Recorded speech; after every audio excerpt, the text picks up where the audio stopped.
welcome to All Things Career Services with TNT. I'm Dr. Tracy Spots. And I'm Tatiana Goss. And let me tell you, friends, we have got a doozy of a show for you today.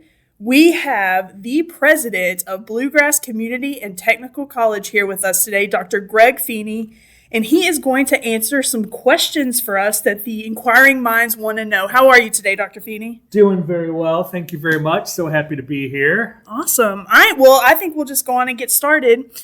So can you share about your own college experience and what helped you succeed or stay focused? Yes, I'm happy to do that. So I am a first-generation college student, and I was fortunate in that I grew up in a house where college was encouraged, so I never thought that I wouldn't go. But what I learned, and I'm 3 out of 5, number 3 out of 5 kids, and what I learned, and in talking to my siblings, we all learned this on our own. Once we got there, we were greener than green, and what that meant. And so I wasn't even confident I would survive my first semester. That's where I was at, I think, self-esteem wise going into education, because at college was at that time just this big lure of a thing. And I made it through with a pretty decent GPA. And I remember walking out of my last exam, which was a math exam, thinking I survived my first semester. I will never forget that feeling. It was a cold day. This was in Northern Illinois outside Chicago, walking back to my residence hall in my mind saying, I can do this, I can do it. But it wasn't until the end of my sophomore year where things radically changed for me. And there were 2 individuals that did that. One was a professor I had, and that was actually the start, my first semester of my junior year. The other was a staff member for a job that I had to pay for my own college, so a job that I applied for. So the faculty member, as you may hear now that I'm going to say this live, but I am a stutterer. And when I was younger, it was worse, but I've learned tools over the years. If you go to, I typically get stuck, a lot of stutterers get stuck on different things. I get stuck on vowels more than I do consonants, but some consonants I do. And so you may not ever hear it. I hear it all the time. You may just think it's a pause, but for me, it's trying to get the word out, right? And so I put public speaking off until I had to take it. And I had Peggy Holichek, who I still communicate with, as my public speaking teacher. And she basically taught me a very valuable lesson in life. I use this in leadership too. A strong speaker and a strong leader is not about being perfect. It's about how you handle things when you and others mess up. So are you calm, cool, and collected in those moments? Or are you wigging out? And that may sound so basic and simple, but for a stutterer in public speaking, that was massive. And it reduced my anxiety with it significantly. And so what I learned to do in those situations is, and I still do this to this day, what's the worst thing that can happen today? In relation to the event, relatively speaking, right? The vast majority of the time, I'm ready for the worst thing. And so this last year at graduation, if you were there, our mics went out, right? We have what? How many people are in the audience? Thousands. The mics go out. I was ready for it. Got up there, handled it with humor. We took a break. We got everything fixed. I could see the anxiety level of people around me were very nervous. I'm just like, no, we have this. What's the worst thing that can go wrong? And that's what I learned from Peggy Holichek. And so it has stayed with me since then. So powerful in that moment. I changed my career, my academic years. So that's why I've studied communication, not just public speaking, but interpersonal, small group, the dynamics of relationship, because it's the foundation for everything. What Denise Rohde did to me is she was the first person that both encouraged me.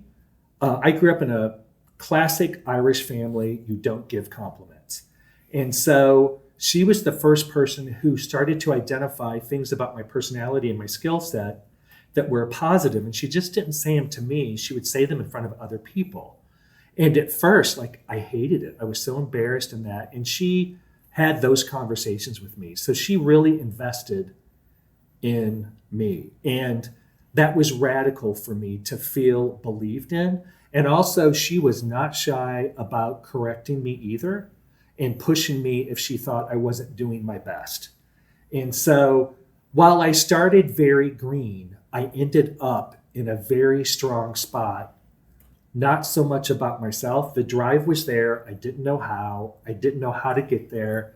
But more important than that, my view of what that was going to mean when I got there was expanded tenfold because of their vision for me.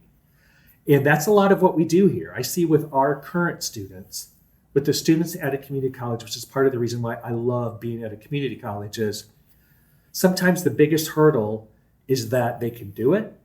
They're worthy of education, regardless of what their past has been and their experience has been. They're smart and intelligent. They got to figure out how to have that mantra, how to get there and build those habits. I am so lucky that people invested in me in that way, and I want to pass that on. I get together with Denise on and off over the years. The last couple of years, we've gotten together more. And the last time when I was in Chicago, I took him to lunch, her and a former student coworker of mine. And both the student coworker and I were pouring into her, just like, do you know how she's retired now? Just how influential you were. And she goes, I don't get it. And I said, you've told me that before, and I've thought a lot about, I can't believe you don't understand how impactful you were. But then I had an aha moment, and I see this in my colleagues. You were just doing your job, a job that you loved. You didn't realize how impactful it was to the students you were serving. Right. And I said, and that's what my team, the majority of my team, I would say we're not perfect, but the majority of my team does every day, is that we do our jobs. We show up for the mission. We show up for our students. And what it illustrated with Denise, as much as we've told her, sometimes people don't understand the significance of showing up for your position, showing up for your mission, and the impact you're having on students and the trajectory of their lives. If it wasn't for Peggy Holichek, Denise Rohde, I don't know where I'd be today. Wow.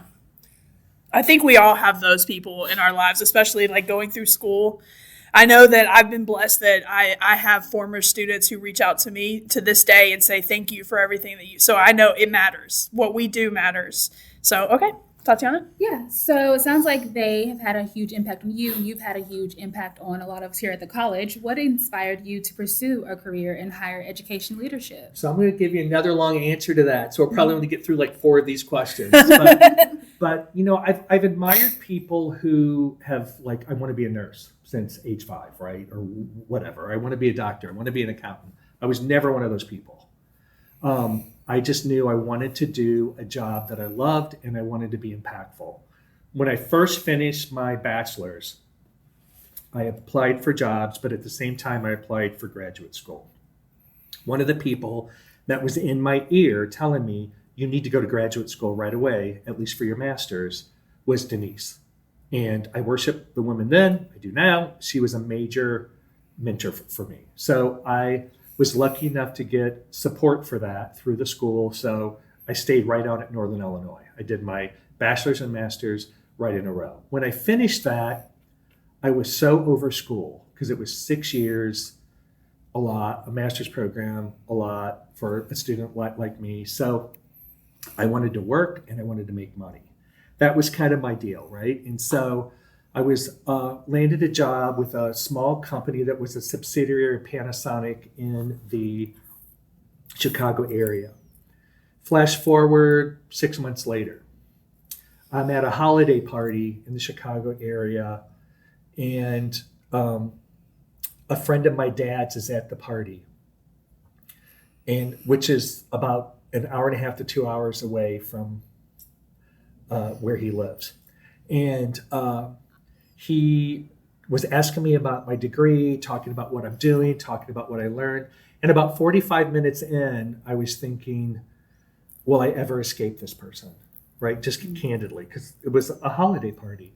But I used this example when I was in the classroom, and then I have with some colleagues that I've worked closely with. You never know where an opportunity is going to present itself, and to always be on and ready. So he said to me at that time, we've been looking for somebody to lead this company in Central Illinois for a couple of years. It's a farm mutual insurance company managing the home office, doing a little bit of state lobbying, minor federal lobbying, and working with agents and stuff. And I'd like you to interview. And so, long story short, I interviewed, went through all that, ended up getting the job. Great money. More, I was making as much as my dad at the time. I mean, I never thought I would be there, right? Bought a new car, did all this stuff. It was great. And showed up, and the company was not doing well. It was in the hole. Didn't know that. But what I learned about myself then is I have a skill set in bringing order out of chaos. And so within a year, we were operating at a profit. And within a couple of years, probably about 3 years out, I was bored because it was just showing up every day and maintaining, and it wasn't as exciting as it was when I was fixing stuff. So I started doing volunteer work for the Red Cross, teaching classes for them. And I loved it. I loved the teaching part of it. So I thought, this is what I want my life to be. I'm going to give all this up and go to teaching. I remember the conversation I had with my mom and dad when I said I was going to do that. And my dad thought I was ungrateful because I was throwing away an income like that, and that I was making a very bad decision. And it took him a number of years to probably think otherwise, but once he saw what I was doing and felt the mission of it or whatever. But so I went to University of Kentucky. Crashly offered me the most money. I was going to get in and get out there and work again. But I fell in love with Kentucky when that happened. My last semester of working on my PhD, the department chair over at UK says, Feeney, they need somebody over at LCC, that's one of the colleges that BCTC merged with, to form the BCTC, to teach a class. And I said, I'm covered up. I'm working on 2 different grants. I'm wrapping up my dissertation. You know what that's like, right? I'm too busy. And the question was repeated. So I thought, okay, this is a favor. So I taught it, and this has been my life. It's just like I fell in love with the students. So like that semester, I thought, I'm going to be at the community college. This is what I'm going to do. Whether it was that one or another one, I wanted to be part of the mission of a community college. That was in 1997. I became full-time in 98. Yada, yada, yada. Here I am. So it's the mission that brought me to this. It's teaching that brought me to education. Oh. But to me, there's a distinct difference between what we do as an open access institution and what a 4-year selective criteria state school or private school, whatever it does. Both serve valuable purposes. For my heart, my soul, my desire, it is all community college. That's awesome. I think I'm going to skip that question and go down to number 5. So how do you stay connected with students and understand their evolving needs? So that's multifaceted. Okay. And, we have the structure that we have at the college, not just for us to serve our students, but also for us to understand our students. So there are several opportunities I have to stay connected with some students, and that is through the presidential student ambassadors, through our legislative interns, because I interact with those students a lot, but that's not all of our students. And so it's important that anybody in a service role at this college stay connected to students. And it's absolutely vital that somebody in upper administration or my role stays connected as well, which means we have to be out and about, not just passing out cookies, but having the conversations as well.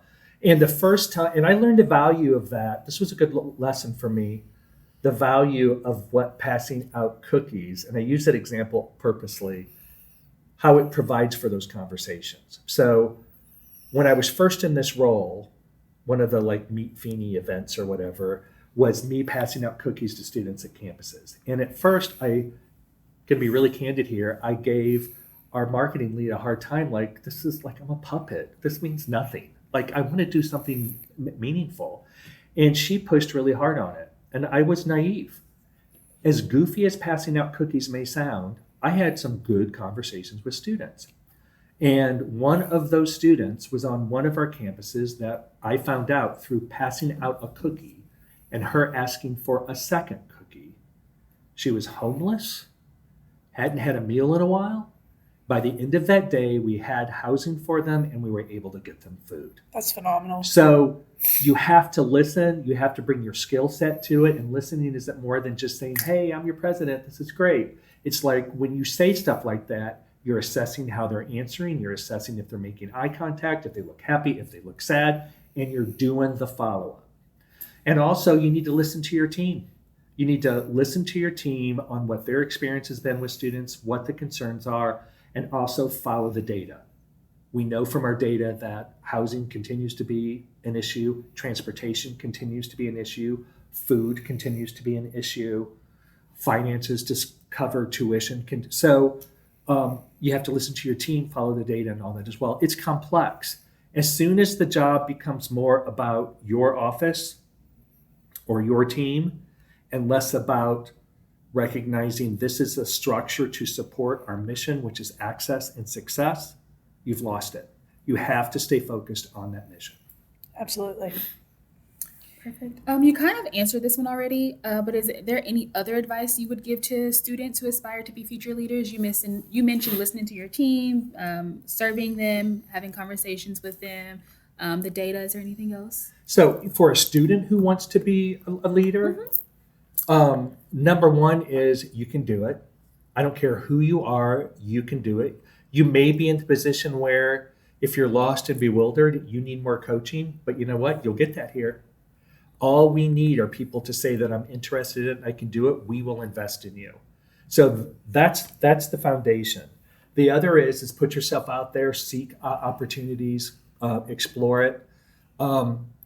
Another variable is for anybody wanting to go into leadership. I have seen this for some people I've talked to who are interested, like I'll interview somebody who's new at the college and I'm like, where would you like to be in 10 years? I want your job.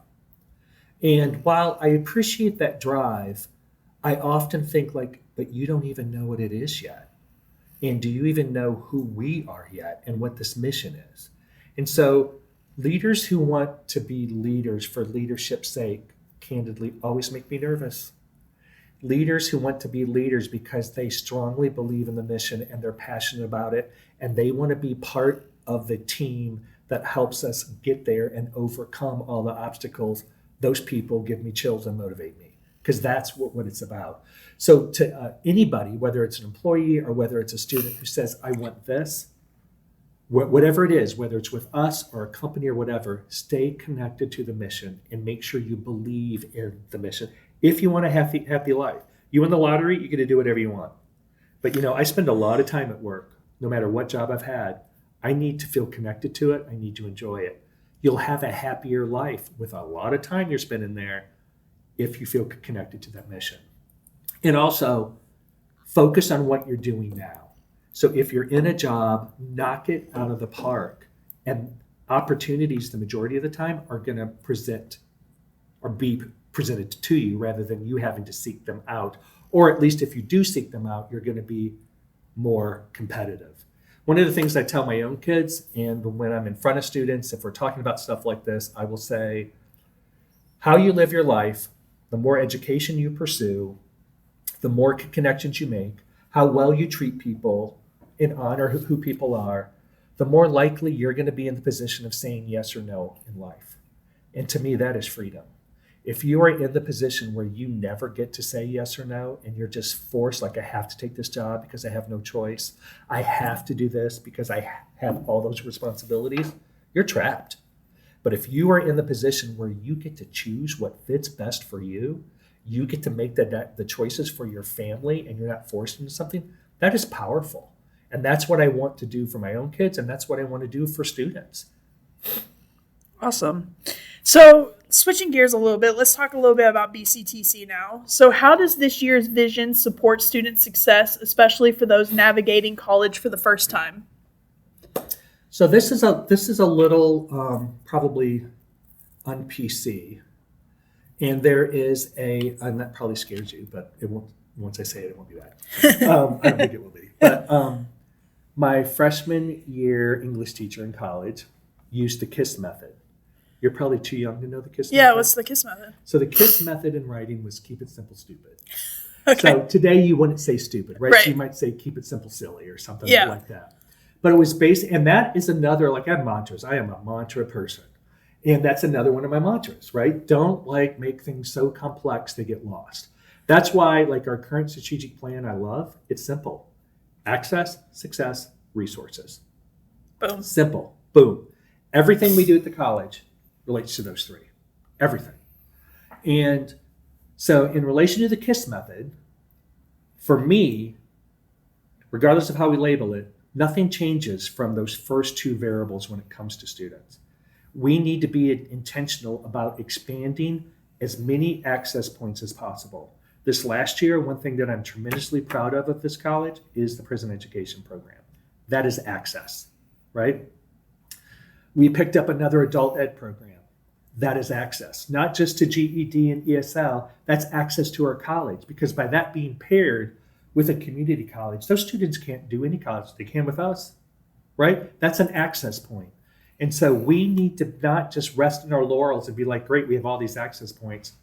We need to be very intentional in how we are investing our dollars to be impactful, not just for the communities we serve, but the individuals that are within that community.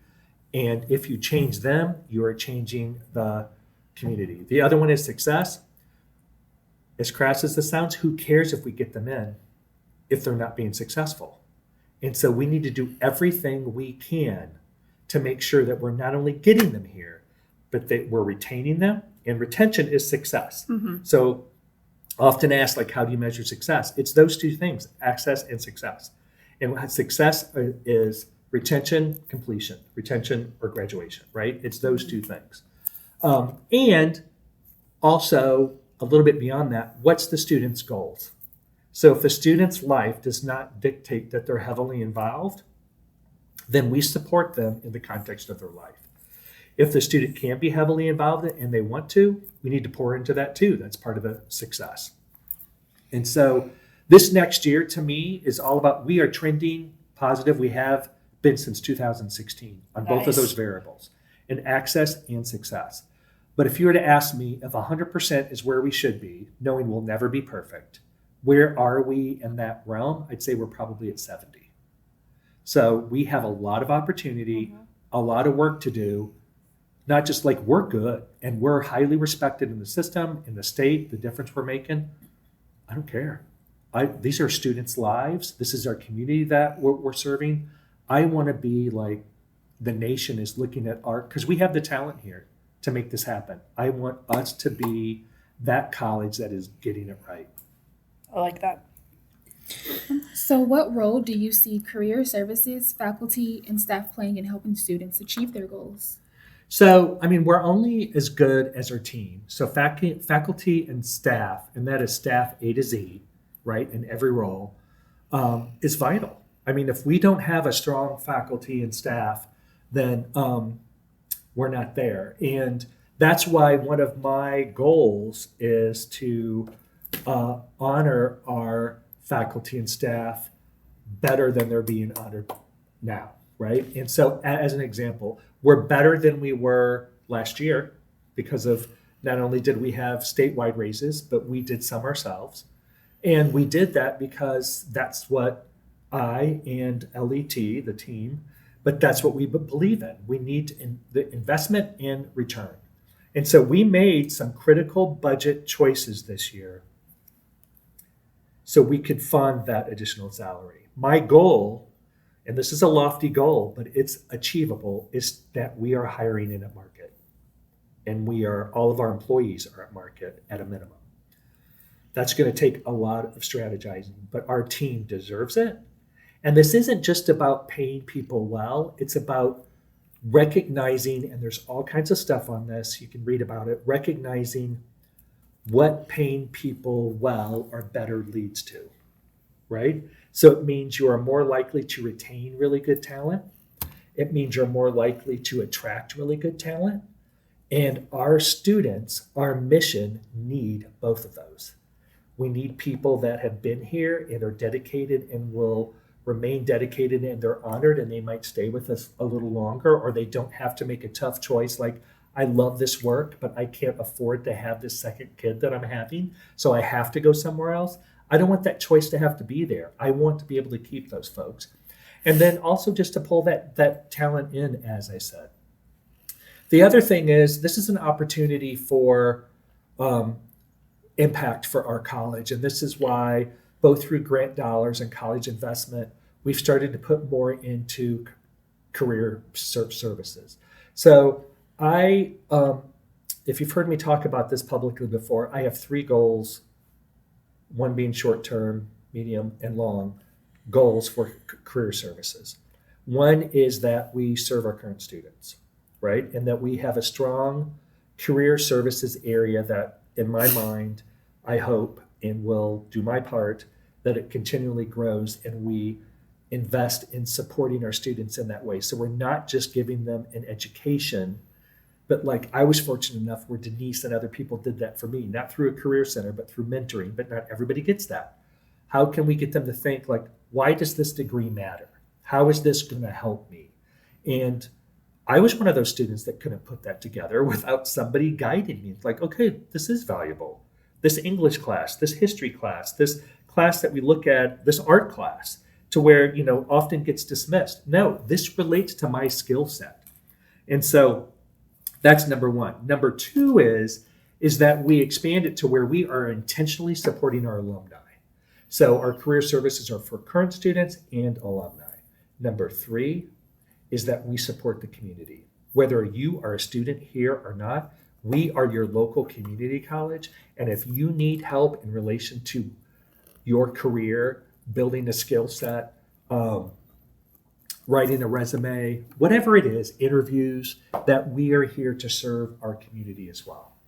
Great. And we've really been doing that a lot. So, and we love getting out into the community. I love it. Yeah, that's one of my favorite things. I've been going to the Hope Center, the women's facility, and just seeing those women and talking to them and giving them hope. It's been great. And that's a really good example that many of our team would, but many folks don't think of in relation to access, right? That's exhibit A of what I mean by very intentionally expanding our access.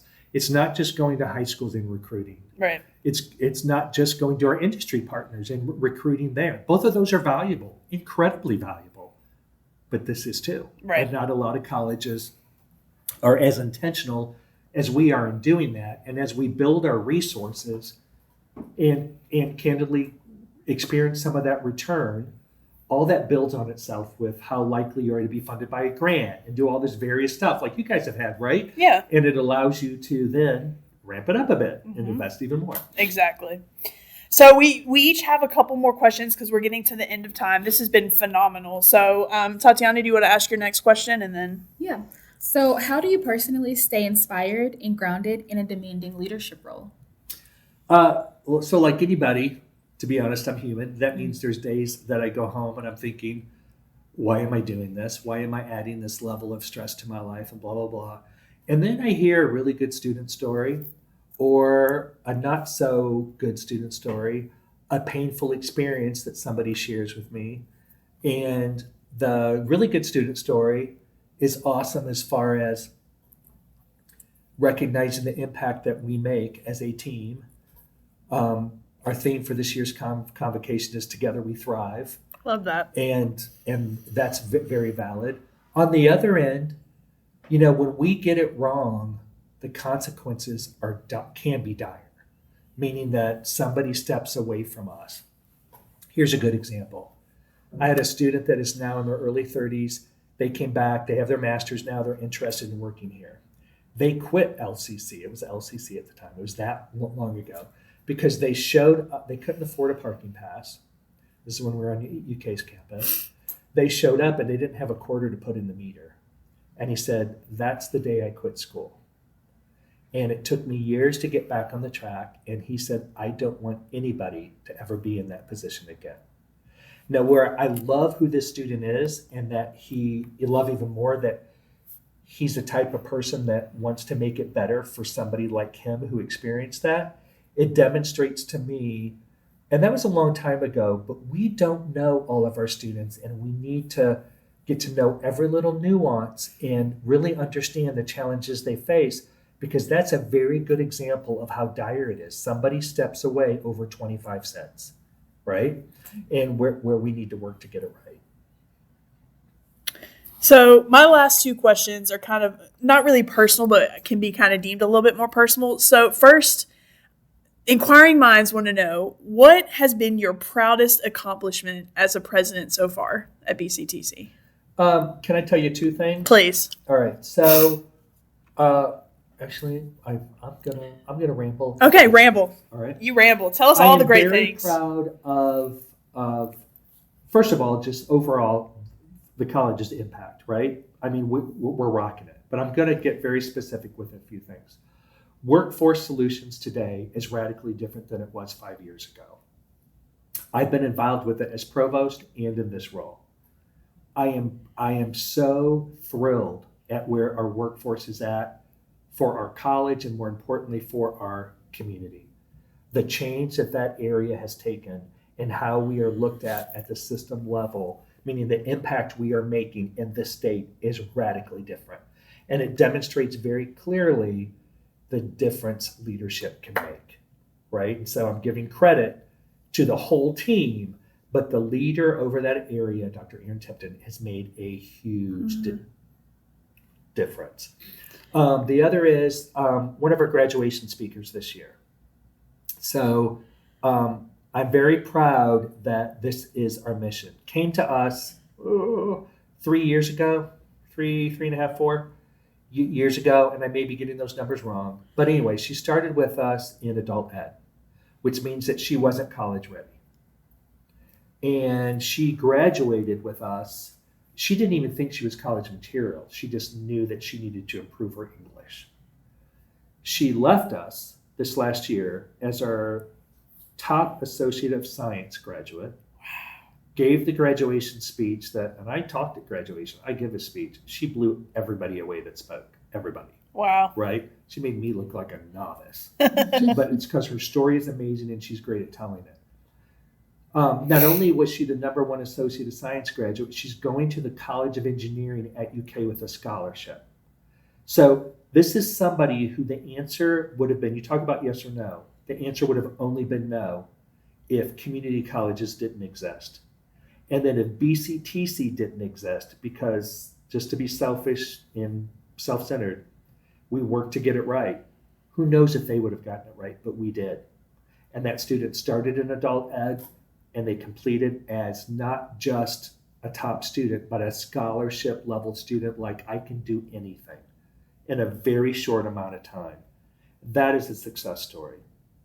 For facilities, I will say we were bursting at the seams like we are in many of our campuses, but specifically in Clark County and Winchester.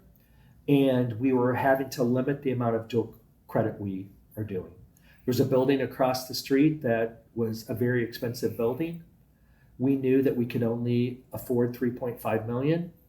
And I was told that I was nuts to even pursue it, both internally at the college. I had several people who were like, why are you wasting your time and our time? And externally in the community.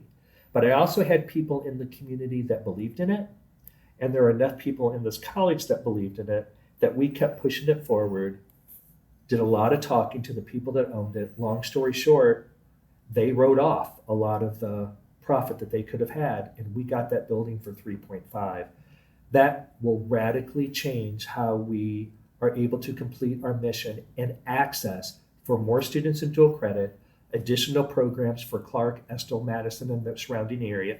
And we are going to put in with community support, a state-of-the-art workforce training facility there, which will strengthen industry in all the surrounding, every county we serve. That will be that kind of center. Landing that has put us ahead in that area probably 10 or 15 years. Wow. And I am it was a group effort, but I am so thrilled that I was part of that and kept pushing and telling people the answer right now is no. What's it going to hurt? Right. If the answer is no later, it's the same as it is now. Let's see if we can get a yes. And we got a yes. That's incredible. Wow. So my last question is, what is your long-term vision for the college?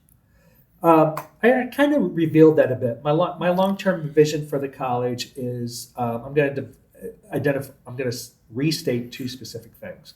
One is I want our success rates, our retention at our graduation to be significantly higher than they are now. So I want us to keep building that up every year, recognizing access doesn't always mean that enrollment is going up. Access means that all those outreach points are there, are strong, and maybe even expanding. So we don't have to build every year for that. That would be great, right? Because it means that we're really reaching out. But what it does mean is that we are doing our part to reach out to anybody who it's not easy for, because that's part of our job, right? Is to link that. The other is, because it'll help us do that first one, is I think historically, I have a very strong perspective that we have not honored our employees appropriately. And if you do that, like I said before, you're going to strengthen that first part and your outcomes. And so it is my goal the entire time that I'm in this role, whether it's another year, whether it's 10 more years, is that's what I'm going to be working toward. And that is through, and you'll hear some of this as we go throughout the year, to continue to invest in professional development, continue to give our employees opportunities, and to pay better to retain and attract talent. That's brilliant. So my last question is kind of one of those hopeful questions. So what's the one thing you hope every student takes away from this academic year, regardless of their major or goal? So stuff like this can sound so trite, but it's the best of life when we impact people this way, that anything is possible for them. Not that anything is easy, not that anything won't take a lot of hard work and planning and networking, but that anything is possible. I strongly believe that. I mean, for me, any of my success, graduate school was this way. I was asked several times by family, or friends that don't have as much education as I have, like more so from friends, but just like, oh gosh, I can't believe like you did that. It's amazing. And, you have to be so smart. And my answer was, no, you don't. You have to have drive and perseverance. That's what anything in life is. And when you get knocked down, that you don't just get back up, but like I have another one of my mantras is failure's good. I don't plan to fail ever. But when I do, immediately, like there's been several times where like I've spoke or I've done something and I sit down and I'm already beating myself up. I go immediately to failure is good. What did I learn from this? If I had to do it again, what do I control? Another mantra, control what you can control. I start looking at that stuff and I learn from it. And so that's part of the journey. So what I want our students to take away from semester one, for sure by the end of the year, is that this is possible. Doesn't mean it's going to be easy, but you do your part, we will do our part, and if we're not doing our part, share, tell us. We're going to learn. We need to grow and expand too. Mm-hmm. And if we understand you better, I know the dedication is here. We're going to work to serve you, but we need to understand that. So, but I want our students to feel like they can do anything. Awesome. Well, thank you. I love talking about what we do. I know, and we love hearing about it. I think what I need you to do is I need you to make me a little Dr. Feeney mantra book. So every morning I get up and I read my daily inspiration from Dr. Feeney, and it tells me something new every day. I think you need to work on that for me. So I will start like writing them down. You should. I'm serious. Yeah. I will literally read them every day. Yeah. All right. Awesome. Tatiana, do you have anything else to add? No, you gave some great information and advice. So thank you for coming. Thank you for what you do. Awesome. All right, friends, we are so excited. We will be back in a couple of weeks with another episode of All Things Career Services with TNT. Take care.